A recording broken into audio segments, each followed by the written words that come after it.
या देवी सर्वभूतेषु मातृरूपेण संस्थिता नमस्तस्यै नमस्तस्यै नमस्तस्यै नमो नमः। या देवी सर्वभूतेषु शक्तिरूपेण संस्थिता नमस्तस्यै नमस्तस्यै नमस्तस्यै नमो नमः।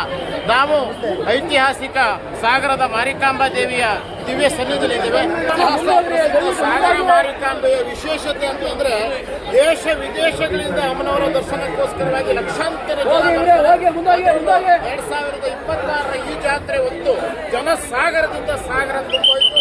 ನಿರಂತರವಾಗಿ ಸೇವೆಯನ್ನ ಸಲ್ಲಿಸ್ತಾ ಇರತಕ್ಕಂತಹ ದೇವಸ್ಥಾನದ ಕಮಿಟಿ ಅಧ್ಯಕ್ಷರಿಂದಾಗಿ ಮಾತಾಡಲು ನಮ್ಮ ಜೊತೆ ಗೋತ್ರಾಜ ನಿರಂತರವಾಗಿ ಮಾರಿಕಾಂಬೆಯ ಸೇವೆಯನ್ನ ನಡೆಸಿಕೊಂಡು ಬಂದಿರತಕ್ಕಂಥವರು. ಅವರು ಏನು ಹೇಳ್ತಾರೆ ಲಕ್ಷಾಂತರ ಜನ ಬಂದು ಅಮ್ಮನವ್ರ ಮುಖ ಅರಳೋಗ್ತಿದೆ. ಜನ ನೋಡಿ ನೋಡಿ ನೋಡಿ ಸಾಗರ ಅಂತ ಹೇಳಿ ಜನ ಸಾಗರ ಮಹಾರಾಜರ ಕಾಲದಲ್ಲಿ ಸೈನಿಕರ ರಕ್ಷಣೆಗೆ ಮತ್ತೆ ಯುದ್ಧದ ಗೆಲುವಿಗೆ ಪ್ರಾರಂಭವಾದ ಒಂದು ಜಾತ್ರೆ.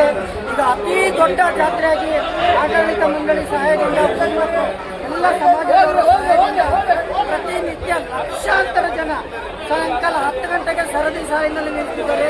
ಪ್ರತಿನಿತ್ಯ ಆಡಳಿತ ಮಂಡಳಿಯವರು ಈ ಸಲ ಒಂದು 8.5 ಎಕರೆ ಜಾಗದಲ್ಲಿ ಸ್ಕೂಲು ಮತ್ತೆ ಒಂದು ಕಲ್ಯಾಣ ಮಂಟಪ ನಿರ್ಮಾಣ ಮಾಡ್ತಾ ಇದ್ದಾರೆ. ದೇವಸ್ಥಾನಕ್ಕೆ ಬೆಳ್ಳಿ ಮಂಟಪ ಇದೆ, ಬಂಗಾರ ಇದೆ, ಒಡವೆ ಮಾಡಿದ್ದಾರೆ. ಮತ್ತೆ ಲಕ್ಷಾಂತರ ಭಕ್ತರು ಹೊರದೇಶದಲ್ಲಿ ಹೊರ ರಾಜ್ಯದಲ್ಲಿ ಹೊರ ಊರಲ್ಲಿದ್ದಾರೆ. ಶ್ರೀ ಮಾರಿಕಾಂಬ ದರ್ಶನ ಮಾಡಲು ಎಲ್ಲೇ ಇದ್ದರೂ ಈ ದಿವಸ ಅವರ ಹರಕೆಯನ್ನು ತೀರಿಸಲು ಬಂದಿರ್ತಾರೆ. ಶ್ರೀ ಮಾರಿಕಾಂಬೆ ಅವರ ಕಷ್ಟಗಳನ್ನೆಲ್ಲ ನೆರವೇರಿಸಿದ್ದಾಳೆ. ಅದಕ್ಕೋಸ್ಕರ ಅವರು ಯಾವುದೇ ಭಾಗದಲ್ಲಿದ್ದರೂ ಜಾತ್ರೆಗೆ ಬಂದು ಅವರು ಸೇವೆ ಮಾಡ್ತಾರೆ. ಶ್ರೀ ಮಾರಿಕಾಂಬೆ ಇಲ್ಲಿ ಬಂದಿರುವಂಥ ಎಲ್ಲ ಭಕ್ತರಿಗೂ ಆಯುಷು, ಆರೋಗ್ಯ, ಐಶ್ವರ್ಯ ಕೊಡಲಿ. ಇನ್ನು ಮುಂದಿನ ದಿನದಲ್ಲಿ ಶ್ರೀ ಮಾರಿಕಾಂಬೆ ದೊಡ್ಡ ಜಾತ್ರೆಯಾಗಿ ಇನ್ನು ಇದಾಗಲಿ.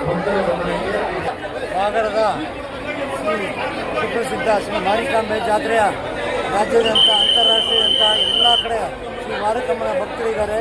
ಆ ಭಕ್ತರುಗಳು ಪ್ರತಿದಿನ ಲಕ್ಷೋಪಲಕ್ಷ ಜನ, ದಿನಕ್ಕೆ 2 ರಿಂದ 3 ಲಕ್ಷ ಜನ ಬಂದು ತಾಯಿಯ ದರ್ಶನ ಪಡಿತಾ ಇದ್ದಾರೆ. ಇಲ್ಲಿ ಶ್ರೀ ಮಾರಿಕಾಂಬೆ ಇತಿಹಾಸ ಪ್ರಸಿದ್ಧ ಅಂದರೆ ಎಲ್ಲ ಶಾಶ್ವತವಾಗಿ ಹೊರ ಕಡೆಯ ಕಾರ್ಯಕ್ರಮ, ಅಂತ್ಯ ಹಾಕುವ ಕಾರ್ಯಕ್ರಮ, ಗೋತ್ರಾಜನ ಸೇವೆ ಇರುತ್ತೆ, ಕಾವುಗಿರಿ ಕಾರ್ಯಕ್ರಮ.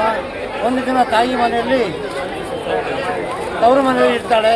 2ನೇ ದಿನ ರಾತ್ರಿ ರಾಜಬೀದಿ ಉತ್ಸವದಿಂದ ಗಂಡನ ಮನೆಗೆ ಬರ್ತಾಳೆ.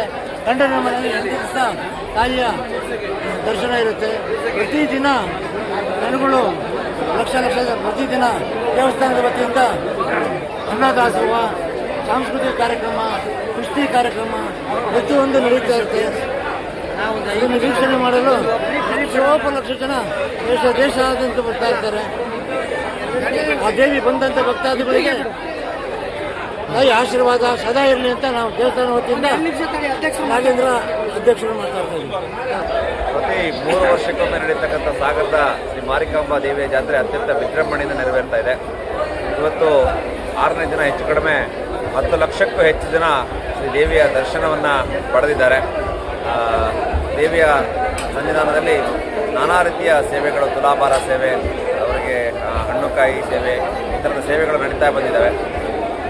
ಸಾಗರದಲ್ಲಿ ಜಾತ್ರೆಯನ್ನು ಅತ್ಯಂತ ಸಂಭ್ರಮದಿಂದ ಆಚರಣೆ ಮಾಡ್ತೇವೆ. ನೀವು ಯಾವ ಬೀದಿಯಲ್ಲಿ ಹೋದರೂ ಕೂಡ ಸ್ವಯಂ ಸೇವಾ ಸಂಘಗಳು ಅನ್ನದಾನದ ಸೇವೆಗಳನ್ನು ಮಾಡ್ತಾ ಇದ್ದಾರೆ. ಅಮ್ಯೂಸ್ಮೆಂಟ್ನಲ್ಲಿ ಮನೋರಂಜನೆಯನ್ನು ಜನರು ಪಡಿತಾ ಇದ್ದಾರೆ. ಒಟ್ಟಲ್ಲಿ ಹೇಳಬೇಕು ಅಂದರೆ ಸಾಗರದ ಎಲ್ಲ ಜನರು ಅತ್ಯಂತ ಸಂಭ್ರಮದಿಂದ ಪಾಲ್ಗೊಂಡಿದ್ದಾರೆ. ಇದೊಂದು ಸಾಗರದ ಒಂದು ಪದ್ಧತಿ ಇದೆ. ಇಲ್ಲಿಂದ ಮದುವೆಯಾಗಿ ಹೋದಂಥ ಹೆಣ್ಮಕ್ಳು ಅವರು ಈ ದೇಶದ ಯಾವುದೇ ಭಾಗದಲ್ಲಿ ಅಥವಾ ವಿದೇಶದಲ್ಲಿದ್ದರೂ ಕೂಡ ದೇವಿಗೆ ಬಂದು ಈ ಜಾತ್ರಾ ಸಂದರ್ಭದಲ್ಲಿ ಉಡಿಯನ್ನು ಸಮರ್ಪಣೆ ಮಾಡ್ತಾರೆ. ಈ ಒಂದು ಸಂಪ್ರದಾಯ ನಡ್ಕೊಂಡು ಬಂದಿದೆ. ಈ ಊರಿನ ಎಲ್ಲ ಸಮುದಾಯಗಳು, ಎಲ್ಲ ಸಮಾಜಗಳು ತಮ್ಮ ತಮ್ಮ ಕೈಂಕರ್ಯಗಳನ್ನು ಈ ಒಂದು ಜಾತ್ರಾ ಸಂದರ್ಭದಲ್ಲಿ ಅದನ್ನು ಚಾಚು ತಪ್ಪದೆ ಪಾಲಿಸ್ತಾರೆ, ಅದನ್ನು ದೇವಿಗೆ ಸಮರ್ಪಿಸ್ತಾರೆ.